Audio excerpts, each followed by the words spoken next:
Well, I don't know how long it's going to take for me to complete my review of Digimon Frontier.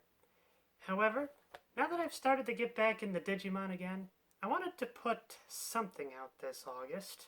After seeing Zero to the beginning and being just absolutely blown away by how not only good it is, but how kind of scarily relatable it is at times, I wanted to go back to Digimon Try.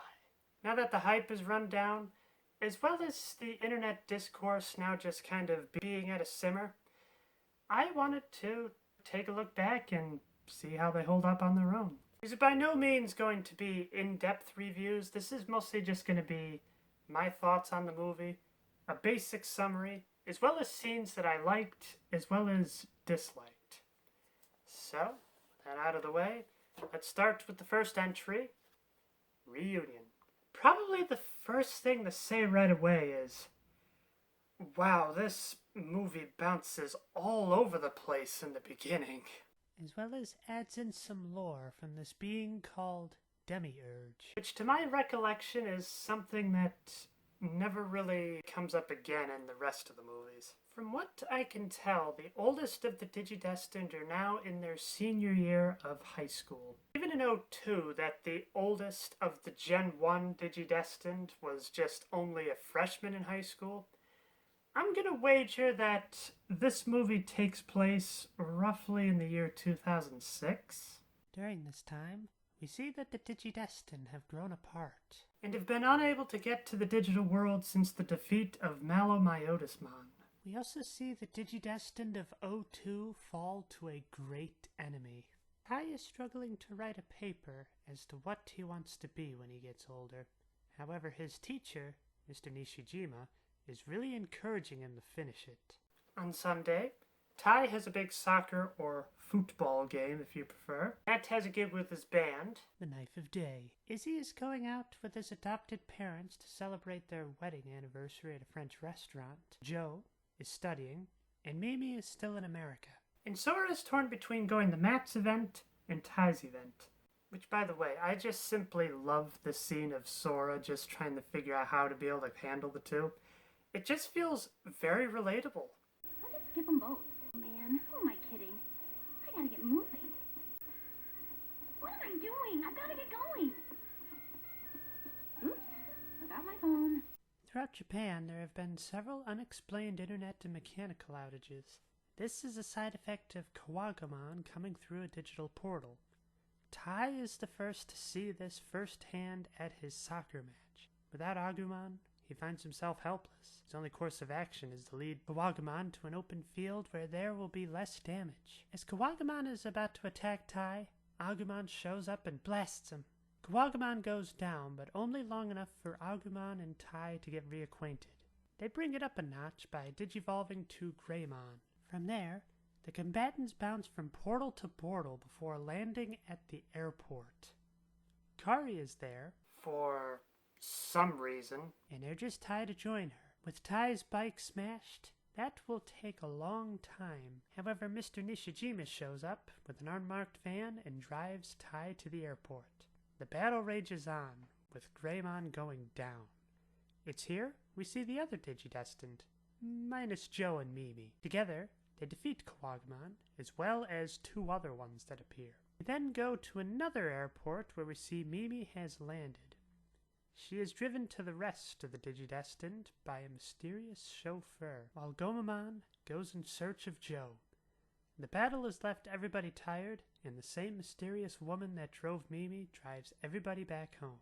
The next day, everybody goes back to school to find Mimi now lives in Japan again. We are also introduced to another character, Mako.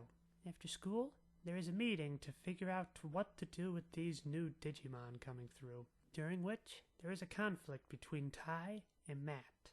Tai saw firsthand the destruction of these battles and doesn't want to fight.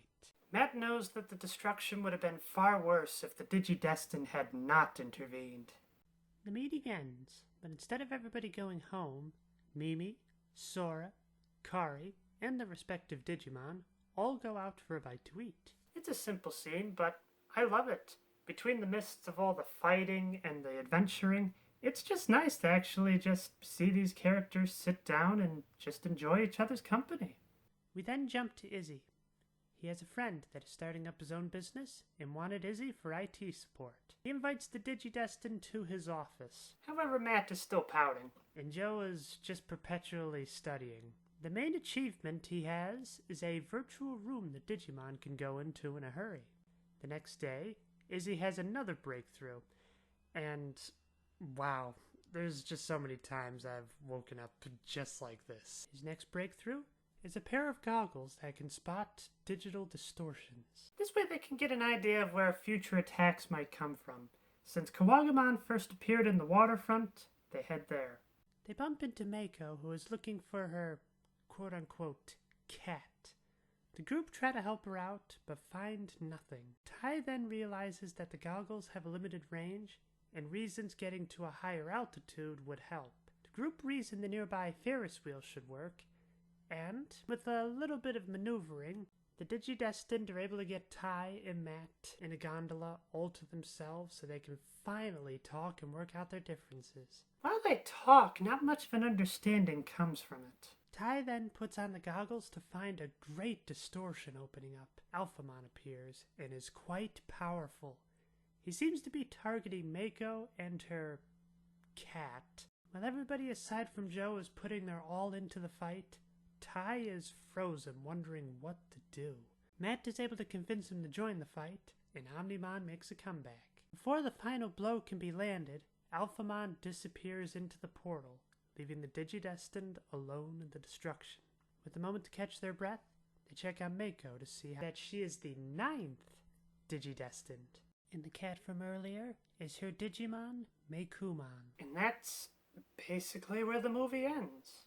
There is an after-credit scene where Joe feels like he should have been part of the fight, and Tai is still very much conflicted. What's kind of fun about revisiting this movie is how all the little details slowly start to come back into place. Like this mysterious Digimon. From my memory, this Digimon doesn't do anything until the final movie, but I just think it is a good example of foreshadowing. That, as well as seeing that Meikumon is also either possessed or having some sort of corruption field around her. I hope you'll join me next time for Determination.